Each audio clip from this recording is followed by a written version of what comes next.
Attorney General, you've told us that it's a dangerous conspiracy theory to allege that the Department of Justice is communicating with these state and local prosecutions against Trump.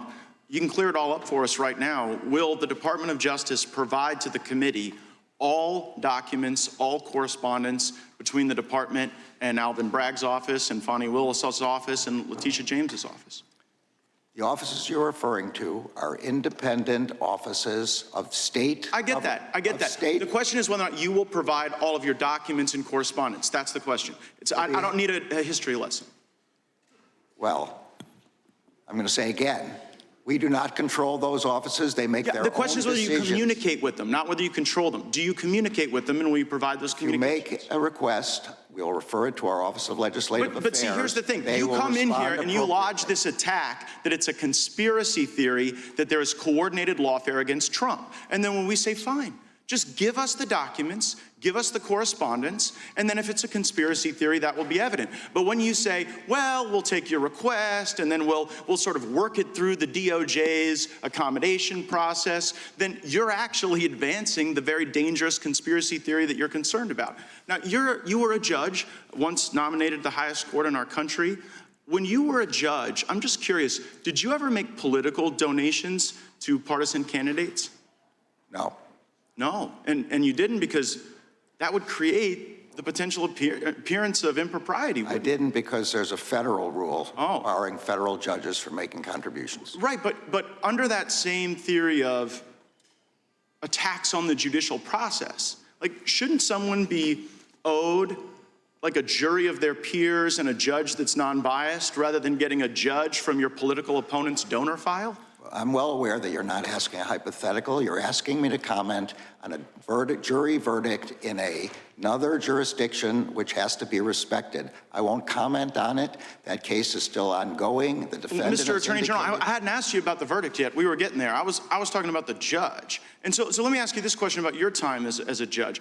Was there ever a time when you were a judge when you had a family member who was personally profiting off of the notoriety of a case that was before your court? Look, I'm going to say again, it's very clear you're asking me to comment on a case in another jurisdiction. No, wait, hold on, Mr. Attorney General. Did you ever have a family member profit off of the notoriety of any case that you sat over? Say again, you're asking yes or no? You're asking me to comment on a case currently. Well, it seems you're connecting the dots, court. Mr. Attorney General. I'm just asking you as to a general principle, but you are aware that Judge Merchan's daughter was profiting off of this prosecution. You are aware that that creates the appearance of impropriety. You know the very reason there's a federal rule against judges giving donations is because it is the very attack on the judicial process that we're concerned about. I'm sorry, I don't agree with anything you just said, but I'm not going to comment on it. Okay, so you won't comment on it, Mr. Attorney General, but you had no problem dispatching Matthew Colangelo. Who's Matthew Colangelo? That is false. I did not dispatch Matthew Colangelo. Matthew That's Colangelo, false. Matthew Colangelo became the Assistant Attorney General at the very beginning of the Biden administration. Without having been Senate confirmed, goes and gets this senior role at the DOJ, and then after, I believe it's Gupta replaces Colangelo, Colangelo makes this remarkable downstream career journey from the U.S. Department of Justice in Washington, D.C., and then pops up in Alvin Bragg's office to go get Trump. And you're saying that's just a career choice that was made that has nothing to do with the lawfare coordinated by the DOJ. I'm saying it's false. I did not dispatch Mr. Colangelo anywhere.